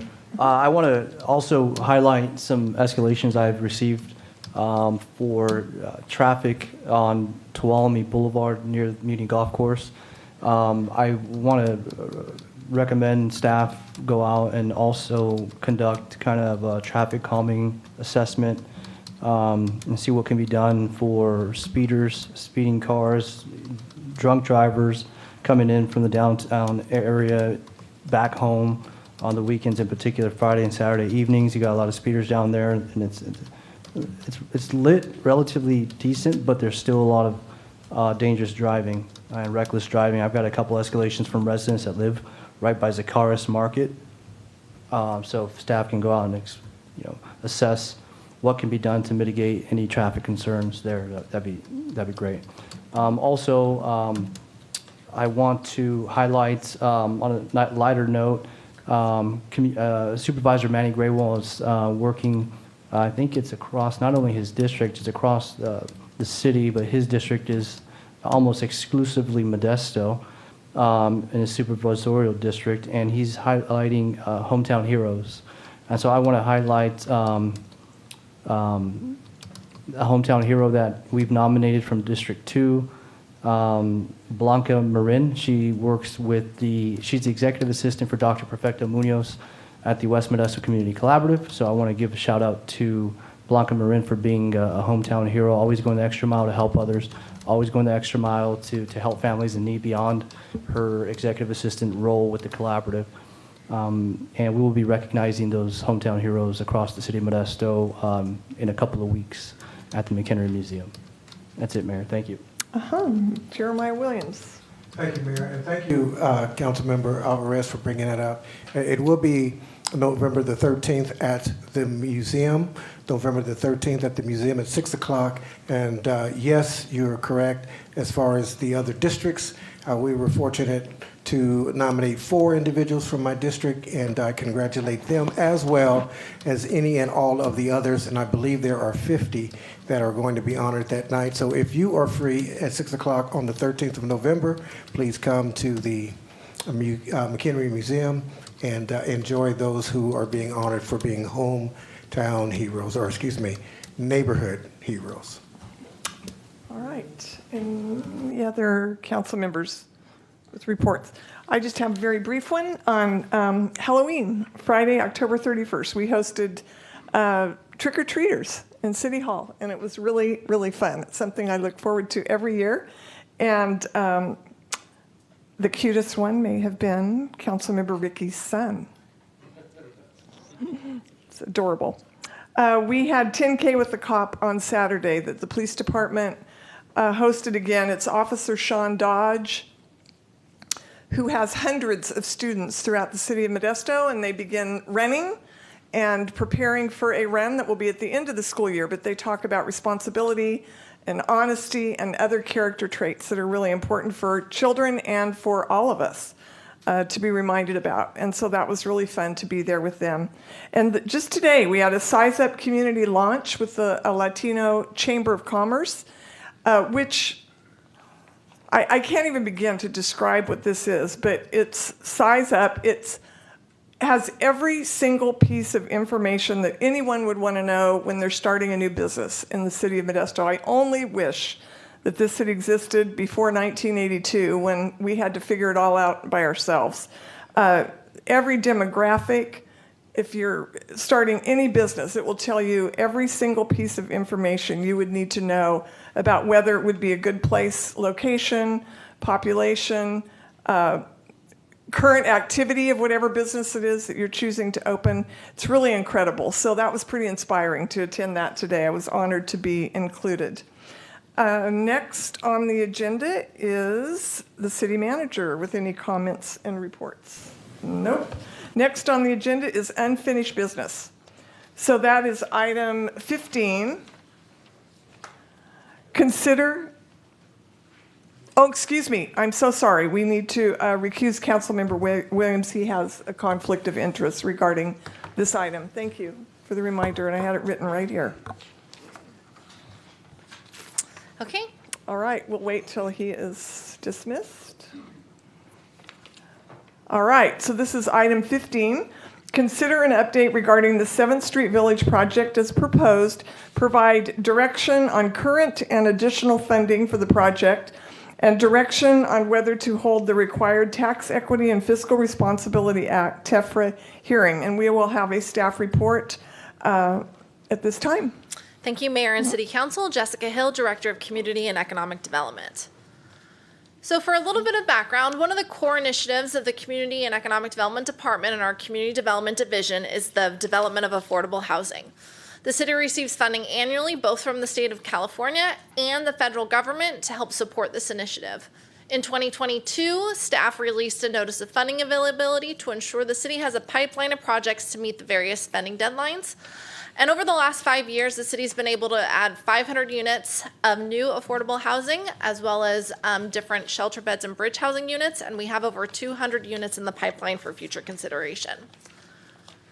So as part of the NOFA process, Visionary Home Builders submitted an application for 7th Street Village. It was an ask of $7 million to develop a mixed-use project with 79 affordable housing units. It ranges from 12 one-bedroom units, 35 two-bedroom units, and 32 three-bedroom, two-bath units. All of the units themselves would be eligible for households who make between 30% and 80% of the area median income. In 2023, when the project was approved, it was a $60 million project. It was including funding from the City of Modesto, funding from the Affordable Housing and Sustainable Communities Grant, and then funding from tax credits. So since 2023, there has been some changes to the project overall, as well as some changes to the cost over this 2-year period of time. So in December 2024, when Visionary Homebuilders submitted their tax credit application, they did estimate that the total cost of the project would be about $75 million. This cost increase was due to increased cost of materials and increased cost of labor. Because of that increase, city staff began working directly with Visionary Homebuilders to explore different options. In August 2025, the investor bids, which were originally estimated at 93 cents on the dollar, came back at 84 cents on the dollar and resulted in a deficit for the project of about $7.5 million. So since August, staff's been working very closely with the developer for options to modify the scope of the original design to help balance the budget. So before you are the proposed scope reductions. So as part of the scope reductions, one of the proposals is reduced parking. So we originally anticipated 110 stalls, but it would now be 51 stalls. A facade reduction from brick to stucco, stairways from 3 to 2, simplification of the roof garden and mezzanine design. There is the removal of the commercial component. However, Head Start will still remain. And then some amenities, including the basketball courts, will not be there, but there will still be playground equipment available. Visionary Homebuilders, as they were looking at additional items to reduce the cost of the housing project itself, they were also able to identify additional revenue sources. And so they were able to secure additional housing vouchers, which able to increase the amount of debt that they had on the project. And so the permanent loan increased from $6 million to $7.2, and the limited partner contribution increased from $25 million to $27 million. And so with these proposed reductions and the increased revenue, it reduced the overall deficit to 1.7, which was able to be covered by the Affordable Housing and Sustainable Communities Grant, which was already identified in the grant for this purpose. There was no additional city funds requested or needed with these changes. So as part of the Affordable Housing and Sustainable Communities Grant, its goal is not only to build affordable housing, but it's also to reduce greenhouse gas emissions. So as part of the funding, there's needed for the local jurisdiction to complete transportation improvements to encourage alternative forms of transportation. These improvements are limited to $15 million per application and were proposed as below. So the improvements included an ACE train. It included some bus shelters. It included the 7th Street off-site frontage, and then the design and development of the components for the surface transportation improvements. And so in 2023, city staff worked closely with Visionary Homebuilders to propose the above surface transportation improvements. And what it included was to extend the bike path. So we have a bike path that's currently coming into the city of Modesto that will conclude at 9th and L Street. And so this proposal is saying let's continue the bike path on 9th Street from L to I Street, down I Street to the project on 7th, and then up I Street down to 15th. What the project also proposed is a Nelly overcrossing, as well as sidewalk improvements and bulb out improvements. At the time of application itself, we anticipated receiving the A6 application. We also allocated $5 million in local Measure L funds. At that time in 2023, there was a proposed $2.5 million deficit. So as we looked at the dollars since 2023, the cost for the transportation infrastructure, very similar to the housing infrastructure, had increased because of cost of design, increased labor, and increased materials. And so that resulted in a deficit which increased from $2.5 million to anticipated to be $9.3 million. So in order to fill that gap, additional funds are necessary to fill that project deficit and will be required to be absorbed by an alternative funding source, which will likely be Measure L. Use of any of the additional Measure L funds could potentially reduce or delay projects that are already assigned under the current Measure L capital improvement project schedule. Some of those components include Scenic Road, as well as Coffee, pavement improvement, Dale pavement improvement, as well as a roundabout on College and Bowen. So in addition to the cost deficit, the grant requires the transportation improvements be completed within a deadline. And the deadline would be November 30th, 2027, which would also have the ability to file for a 2-year extension. So the current scope not only needs $9 million in funding, but it also requires consulting and approval because 9th Street between L and I is also Caltrans jurisdiction. So we would require the Caltrans consultation as well as Union Pacific consultation and approval to proceed. This consultation could require significant time that could put the project at risk of not meeting the required grant deadlines. So due to the deficit and due to the potential timing concerns, staff continued to look at alternatives for the transportation component to see what could be completed that would not allocate more Measure L funding nor delay the allocated Measure L projects. So we continue to look for opportunities that met our grant deadlines, create bike connectivity to current bike paths within the city of Modesto, and help execute our downtown master plan. Staff determined an opportunity to connect the Dry Creek Trail to downtown directly to our farmers market. This proposed scope does not require additional funding. It can be designed in-house. It does not require consultation with any outside agencies and can be completed within the grant timelines. So our items for consideration tonight is the city is currently allocated $7 million in affordable housing funds and $5 million in transportation funds to support the 7th Street Village project. In order to proceed with the transportation improvements, there are two options. Allocate an additional $9 million in local Measure L funds to fund the original transportation improvements, or allocate no additional funding and update the scope to provide a connection from the Dry Creek Trail to downtown Modesto. The next steps for the project in 7th Street Village overall is to hold a TEFRA hearing. TEFRA hearings are required for organizations who plan to issue tax-exempt bonds to finance a project, and we would need direction from council to have that be held on November 25th to overall have construction that start for the project in mid-December of this year. And with that, I'm happy to answer any questions. All right. Does council have any questions from staff at this point? Not at this time. Okay. All right. Were we going to hear from someone, from Carol?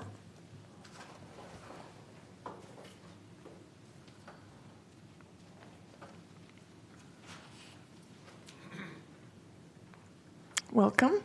Thank you. Mm-hmm. Good evening, Mayor and council members. My name is Carol Ornelas, and I'm the president and CEO of Visionary Home Builders.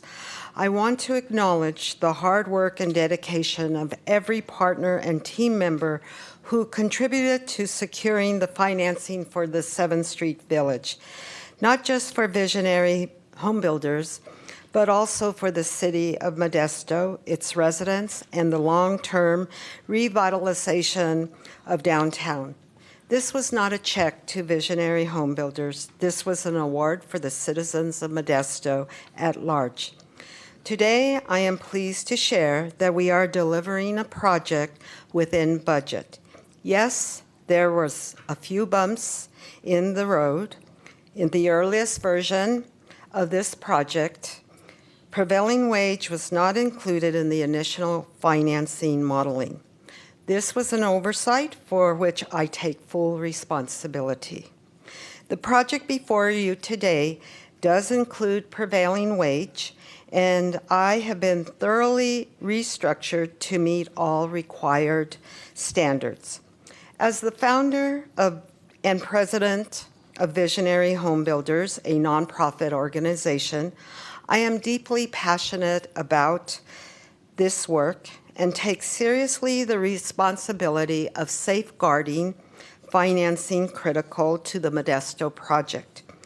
I will continue to fight intensely and tirelessly for affordable housing, not only for the Central Valley, but for every community we serve. I do apologize that my passion may get the best of me. I accept that fully because my commitment to delivering safe, affordable homes for the city remains at the forefront.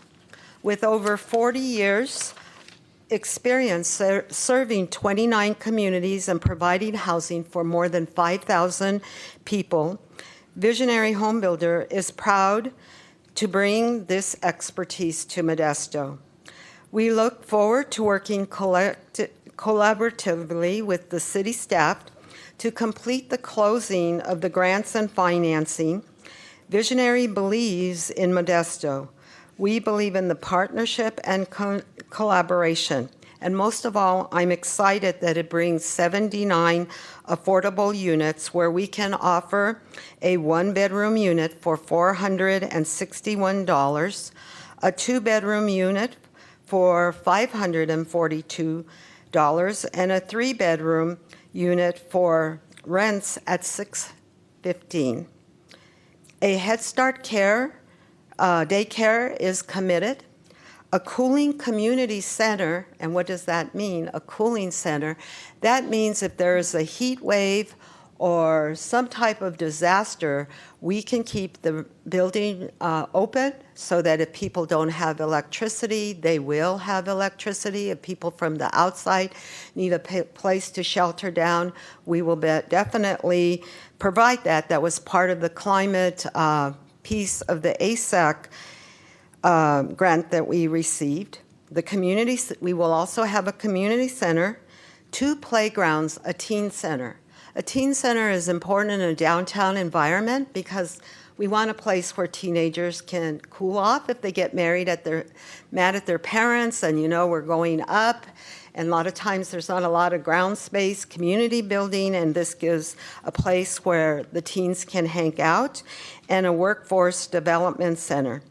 In addition to that, the project obtained funding for the ACE train, the city bike path, and also financing to support the downtown Modesto revitalization plan that significantly improves 7th Street.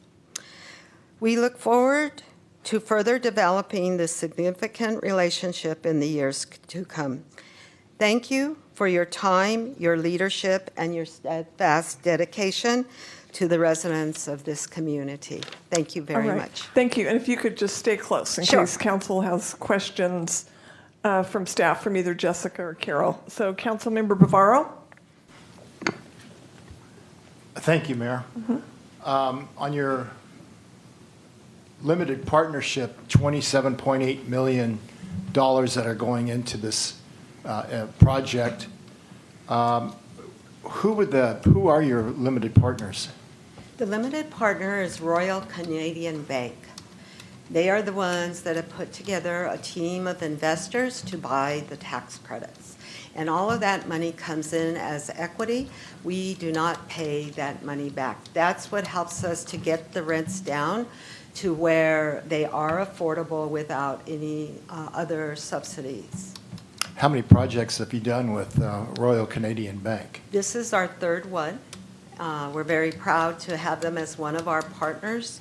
In the others, we've had investors such as Verizon, Edison Capital, Union Bank, Union Bank of America. JP Morgan has been our investors that have invested in various other communities as well. A significant investment, my calculation, almost 41% coming from this limited partnership. What is the role of Citibank? Citibank is our construction lender, so they will be lending us the money during the construction time.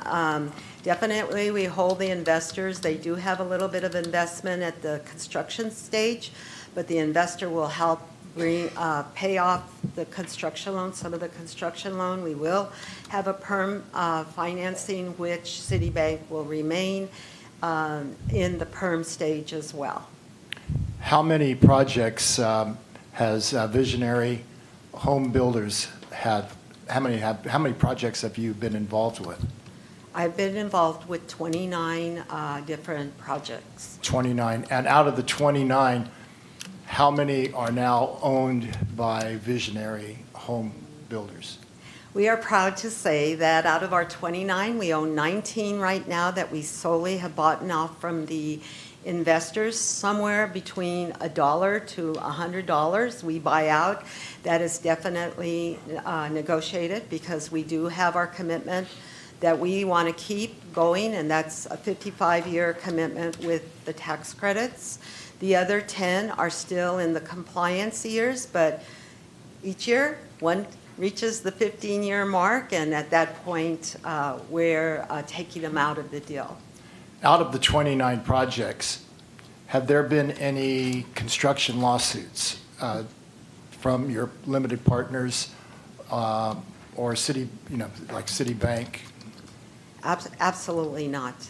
We deliver, we own, we maintain. We have some of the highest quality apartments that have been built and maintained for 15, 20 years. And that's one of the things that we are proud of, because that's one of the things that a lot of times folks come out and say, well, it's only going to be good for 5 years. If you ever have an opportunity, we have completed a project very similar in downtown Stockton that also has a road diet. I would love to give you a personal tour because it really changed the vibe of downtown Stockton. We got people walking around, and what was most amazing when we opened this up, because it's only been open 2 years, is that the businesses around there didn't realize, these people put money back in the economy because they are employed.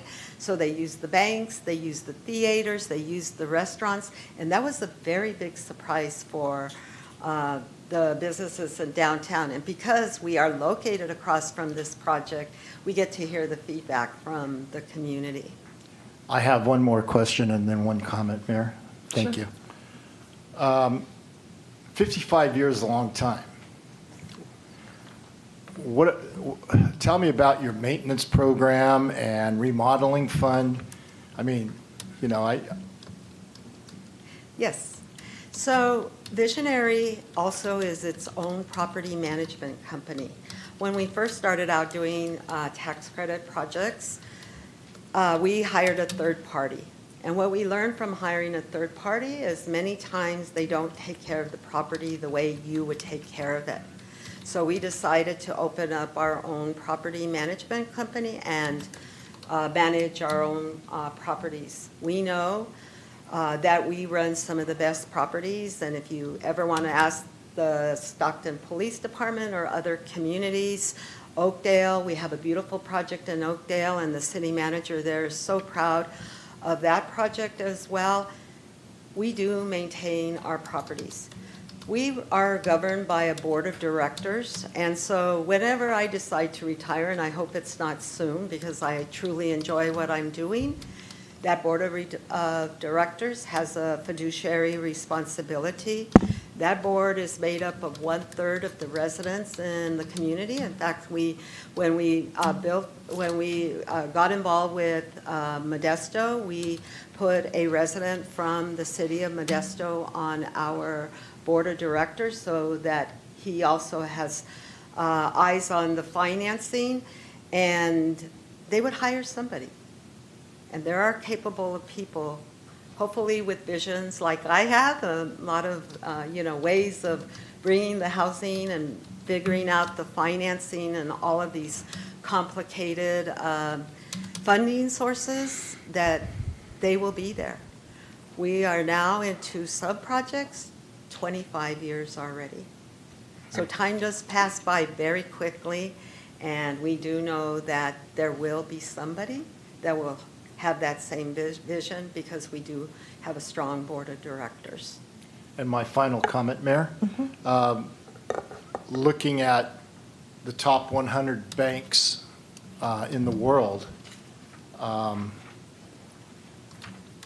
assets, Citibank is ranked 12th with over $2.1 billion in assets, and Royal Bank is number 25 with 1.5 billion assets. So we are talking about financial institutions here that have strong financial stability. So thank you, Mayor. All right, Councilmember Wright. Thank you, Mayor. I have a couple of questions. I think you said you did 21 projects? 29. 29 projects. Out of those 29 projects, if any of those projects you had to go back to the city and ask for more funding because you could not complete them? The only one that we had to go back to for some additional funding was the downtown project in Stockton. And the only reason we went back to them for additional funding was because of COVID. Construction was delayed. Interest, we're paying a significant amount of interest on the money that we borrowed, and labor. We lost people to COVID. You know, if a business got COVID, it shut down the construction site, so it took us longer to build than we typically did. But the city of Stockton did, not just our project, but almost every project that they had under construction had to go back for a little bit more money to complete the project, and that was one of their missions, was to make sure that the projects that were already in construction were totally built out because the circumstances was really out of our control. At the same time, we built one in Oakdale, and on Christmas Day, we moved in 50 people into brand new housing. My next question is, you're reducing the parking by 100 or from 110 to around 50, 51 or 52 or 50 spots. What plans do you have to indicate which tenants will have parking, which tenants will not have parking?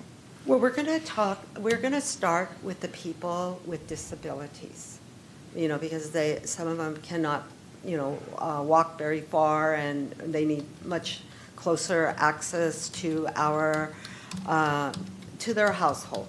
So we're going to start there, and then from there, we will probably put a lottery for them, and then maybe what we're going to do is rotate the parking, like for a year you get to park in here, just so that everybody has the benefit of having parking close. And we hope in some time in the future that we can address and get more parking going. It's my understanding you guys own a piece of property across the street from where you're building this. Am I correct? We don't own it. It is owned by the county. Oh, yes, we do. It's a bigger project that we have a vision about, and we do have one piece that we've have purchased, and we have looked at possibly in the future, if we can get some additional dollars, that might bring an additional 27 parking stalls. Okay. And then I'm glad to hear that my first understanding that the park area for the children was going away, but I've heard that it's not going away, which is really good. No. And so in my understanding, you have 3 different levels of parks for children. Yes. 1 to 5 or? Yes. So we have the 3 to 5-year-olds. Then we have the 10 to 12, and then the teen center represents for the older children. Okay. That's all the questions I have at this moment. Thank you, Mayor. All right, Councilmember Ricky. Thanks, Mayor. The city of Modesto is quite good at affordable housing projects. I'd put our people up against anybody. And what I haven't seen with our previous projects is like just the level of adjustments at this point of the deal, and obviously that concerns me. What assurances can you give us that there won't be further cost overruns or bad computations? Well, the numbers that we have produced to the city, we have gone out to bid, so they're pretty solid numbers. We do have a contingency in our pro forma of 5%, so that's another additional $2.5 million. I've also indicated to staff that in January, the Federal Home Loan Bank puts out what is called an AHP program, and we are going to apply for some additional dollars because we'd like to put the brick back on the building. And if there was any reason for any things that we didn't account for, that this would cover the funds. We did apply already one time, but we knew we weren't going to get it. We wanted to put the application in just to see where we might be weak in. And the reason we didn't get it is because we didn't have building permits yet, but this next time around in January, we will apply again, and we should have building permits, I hope, tonight. We do have that. We do have that piece of funding that we definitely can go after. Those are my questions, Mayor. All right. Any other questions from council members? I have just a couple, and it'll probably be for Jessica. Thank you, Carol. Regarding the two options, if to allocate no additional funding would mean, for clarification for me, that the scope, the downgrade of the scope with Nellie and all that connectivity would be gone. We would not be doing that. Not Correct? at this time, correct. Okay. But we would do the Dry Creek Trail to downtown. Correct. Instead. And Yes. that meets the requirements Correct. of all the funding. Yes. Okay. Is there some, I know that you don't have a crystal ball, but considering all the renovation that we plan to do regarding the stadium downtown, my consideration was that that could possibly involve some improvements on 9th Street that maybe would have happened with this project but are no longer happening, but could be hopeful for the future. I agree. I anticipate that would be the more appropriate timing to look at 9th Street again. Okay. So that would be with not allocating any additional funding at all? on If the we were to city's- choose the scope to go from Dry Creek Trail to the downtown Modesto, it would include no additional city. Okay, measure and for outlets. additional clarification, the projects that you mentioned, excuse me, Dale Road, and, you mentioned several others, those would still be able to continue. That is correct. As originally planned? Yes. We would not be taking away from those, Correct. correct? Okay, that's the clarification that I needed. All right, thank you very much. We will open this item up to the public. Are there any members of the public that would like to speak? I have one blue card from Brian Genie.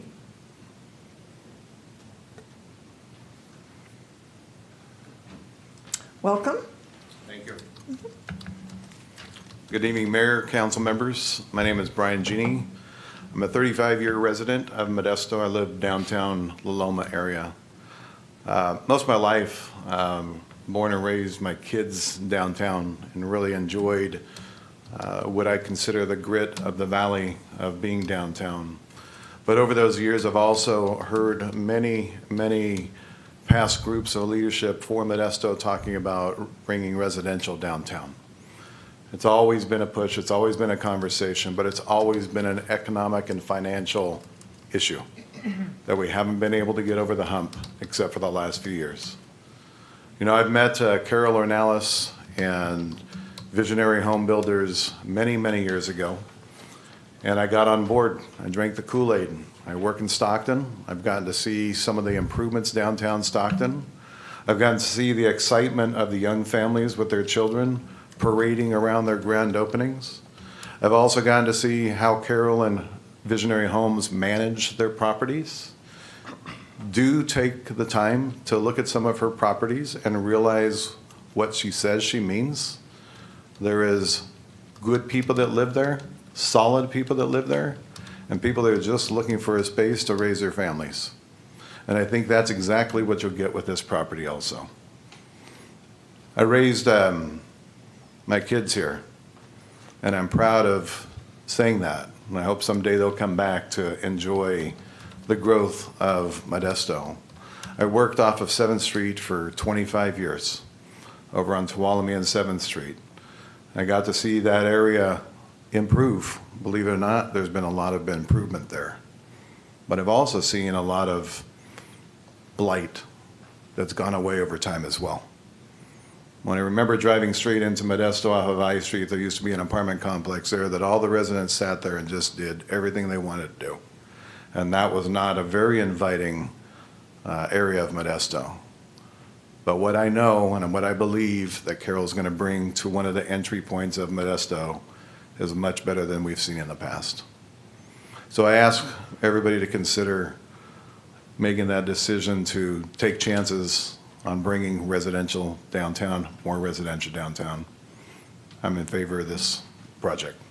Thank you. Thank you. Any other members of the public that would like to speak regarding this item?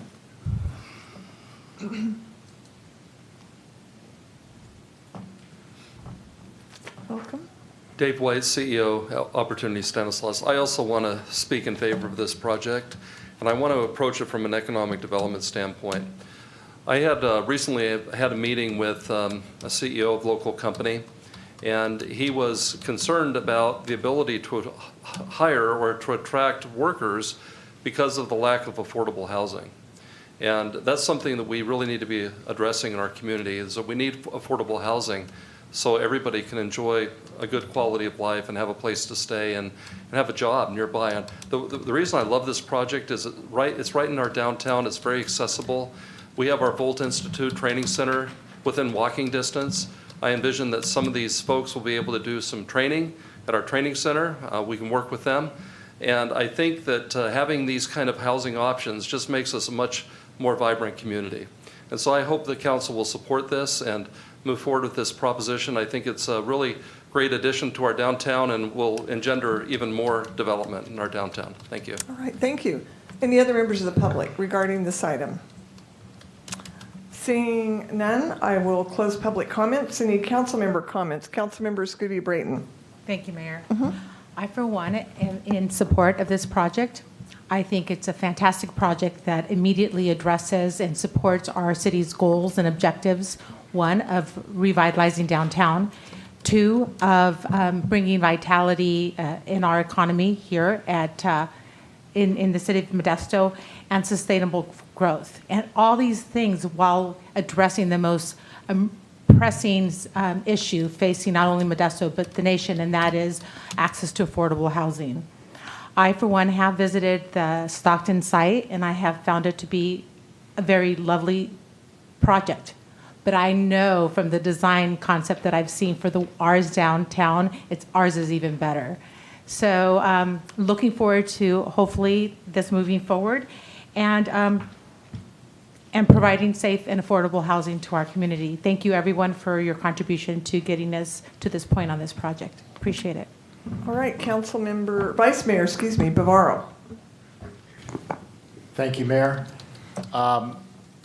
In approaching this item, I take a look at, number one, the cost of the project, number two, the risk of the project, and number three, the rewards and benefits of this project.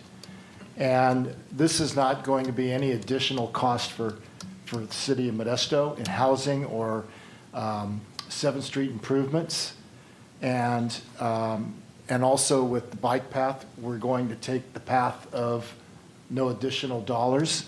So it's a no-brainer when we think about the impact on the costs. The second is risk. Well, the risk is going to be on the developer, with all due respect. The reward and benefit to this project is that we're bringing affordable housing into District 2. And it's revitalizing our downtown. We're going to have access to a train, bike paths. So this is a win-win situation for the city of Modesto and also for the nonprofit. So I obviously will be supporting this measure, or this item. Thank you, Mayor. You're welcome. Councilmember Wright. Thank you, Mayor.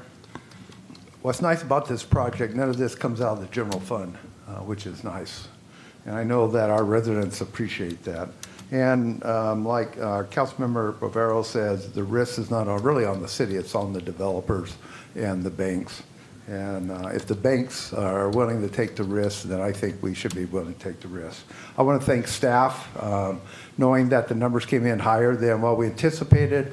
I know our staff really looked at and see what we could do. I want to thank Visionary Home Builders and their team and their construction team and their engineers that work on what we can do to make this come into more of a budget area. I'm looking forward to having this project done, looking forward for a ribbon cutting on this project, and I think it's going to be great for the city and for our residents, and also it's going to get a shot in the arm for downtown. And with the future of what we're going to be doing downtown, this is just start of greater things that are going to be happening downtown. I will be voting yes, depending on the other item on the bike trail, on how we're going to look at moving forward with no additional funds or more additional funds for the bike trail. All right, Councilmember Alvarez. Thank you, Mayor.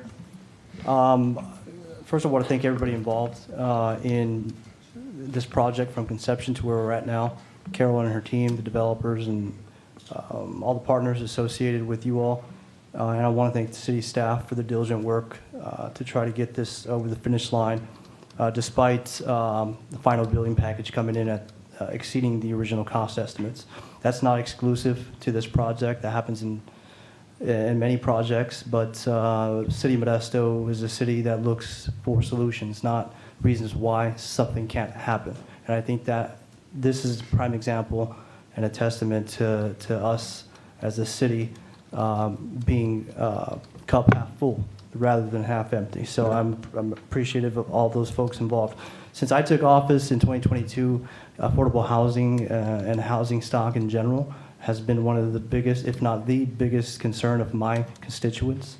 The district that I've grown up in, and my tias and tios have grown up in, and my sisters and brothers have grown up in. And I'm glad that we were able to, hopefully tonight, add additional 79 units to the housing stock, affordable housing stock in the city of Modesto, in addition to all the good work Jessica, Heather, Edgar, and team are doing with the motel conversions, the temporary supportive housing, permanent supportive housing projects. This adds to all that, and I think that the city of Modesto leads in developing housing stock across the Central Valley. So I want to make sure that this is successful. So I'll be supportive of this, depending upon, again, how my colleague David Wright mentioned the option we choose in terms of the bike path. But yeah, I'm excited, and I look forward to a positive result tonight. All right, any other comments from council members? Vice Mayor Bavaro. I forgot to thank our staff. I'm sorry. For all your hard work and a lot of hours you put in. Jessica, your service to the city of Modesto is greatly appreciated, I know, by this council. And it's November, and I'm just still not always calling you Vice Mayor. Just call me Nick. Okay. All right. Thank you. Any other council member comments at this time? Seeing none, then do we need a discussion surrounding direction on current and/or additional funding for the project, or would someone like to make a motion? Make a motion, Mayor. All right. Excuse me, Council. Okay, Vice Mayor. All right. I'll make a motion to accept the update and to move forward with the 7th Street Village project as proposed. However, move forward with the second option related to the transportation improvements and to move forward with scheduling a TEPRA hearing. All right, I have a motion. And so that is with no additional funding? Exactly, yes. Allocating no additional funding and updating the scope to the connection of Dry Creek Trail to downtown? Correct. All right, for clarification. And I second that motion. Second by Councilmember Scudia-Brayton. The motion was by Councilmember Alvarez. Will the clerk please call the roll? Excuse me. Councilmember Wright? I'm proud to say yes. Councilmember Scudia-Brayton? Aye. Councilmember Alvarez? Aye. Councilmember Ricky? Aye. Vice Mayor Bavaro? Aye. Councilmember Williams is recused. Sorry. Mayor Zwallen? Aye. So the motion carries 6-0 with recusal from Councilmember Williams. Are there any matters too late for the agenda? Seeing none, I'm calling this meeting of the City Council to be adjourned.